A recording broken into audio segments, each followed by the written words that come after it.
Hello class, and welcome to lesson 6.6. Actually, it's really not a lesson today. This is just going to be a warm-up, and then you're going to do a quiz activity. Okay, so a quiz.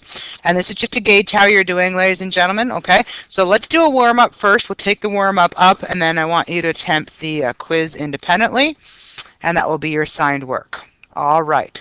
So, ladies and gentlemen, question 1 for our warm-up says find the vertex given the equation and it's in standard form. So we need to just remember, as a quick hint here, guys, whenever you have it in standard form and you need to get the vertex, there are 3 methods to solve that, but the easiest is completing the square.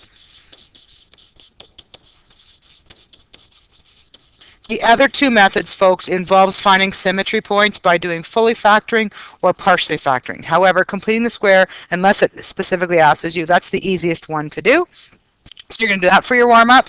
And then for number 2, ladies and gentlemen, this is one I mentioned earlier. You need to find the vertex form equation of a parabola that has the vertex.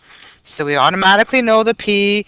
We automatically know the Q, and we're given a point. So what are we missing is we need to find A. So to find A, we're going to first sub in your ordered pair of the vertex P and Q into vertex form. I'm going to give you a hint here, guys. Okay, so you're going to sub in your P and your Q right here and here. Then, ladies and gentlemen, you notice you've got a point here. Let's then sub in the point, which is x and y. So you sub in x and y, and the only thing left to solve for is A. Okay?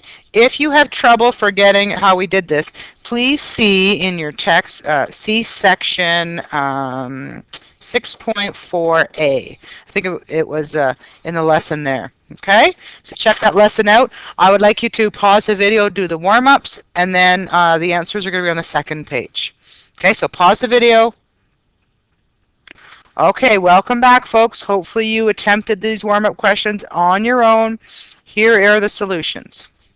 So for number 1, ladies and gentlemen, you need to complete this. You need to complete the square. Step A is to step 1 is to factor A to the first 2 terms. Remember the constant term -7. He stays out on his own because he's not a perfect square. Okay, so you factor A out front. Remember, folks, we want it to look like y equals a x minus p squared plus q. So step 1 is to get the A out front, right? Okay, so bring it out front. Then we need to get a binomial squared in here. So that's what we got to work on next. What's the number that goes in there to make a perfect square? So that's where you do your margin work off on the side, guys. So b divided by 2 equals -12. And remember, you're using the b inside the brackets, not the b in the question. Okay, so it's not that one. Okay, so simplify b divided by 2 in the margin, you get -6. Okay, then you've got to square it, so b divided by 2 squared equals -6 squared, which equals 36. That's the number that you add and subtract inside your bracket.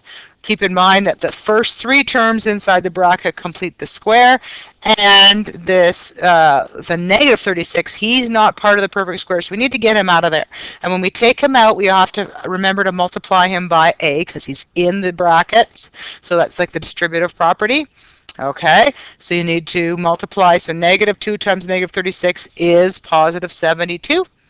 Okay, then, ladies and gentlemen, to complete your perfect square, you take the square root of the first, sine of the second, square root of the last, or you take the square root of the first, and you remember in your margin work that you've got that variable in there already. Okay, and then collect like terms in terms of the constants. So your vertex, ladies and gentlemen, is 6 and 65. I could also ask you the question is determine the maximum value, and you would say maximum value of 65 when x equals 4. Let's just quickly remember, guys, when did I know it was a maximum? Because A is negative, so it opens down, therefore I have a maximum. Okay? All right. Question 2 says find the vertex form equation of the parabola that has a vertex P and Q of 2 and 4 and a point. So we need to find A, as we mentioned earlier. Step 1 is to sub the vertex into the equation. So you've subbed in P and Q. Okay, step 2 is to sub in the point for x and y. So you've subbed that in. Now, ladies and gentlemen, we need to solve for a. So we do some mathematical work here. So 6 minus 4 is 2. 2 squared is 16. So 16 times a is 16a. And then plus 4. Take the positive 4, bring it over, becomes negative on the other side. Collect like terms, you're going to have negative 7. And to get 16 by itself, you divide by 16. So you divide both by 16, and then you're going to get a is negative 7/16. Please, ladies and gentlemen, leave it as a fraction. Decimals can be tricky if you're trying to do the step pattern and whatnot. And the last step, and please don't forget this, because most people forget this last step, is to actually sub A, P, and Q in and actually give me the equation. So your final answer here, folks, is y equals negative 7 over 16 bracket x minus 2 squared plus 4. Awesome. There's your warm-up, folks. Hopefully that gives you some indication. What I would like you to do, folks, is I want you to attempt the quiz. So question 1 and 2 are on the front, and 3 are on the front side. On the back side, you got 4, 5, and 6. So 6 questions, ladies and gentlemen. Please try it without your notes first. Try to see how you're doing, and then then afterwards, please go use your notes to see if you can complete it, okay? We're getting up to a unit test coming up, and this is just an indication to say, hey, how am I doing? All right.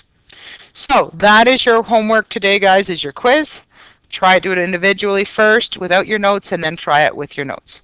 And again, folks, if you need some extra help, you should be seeing me before your unit test so you've got these solved or figured out. Thanks, guys, and have a great day.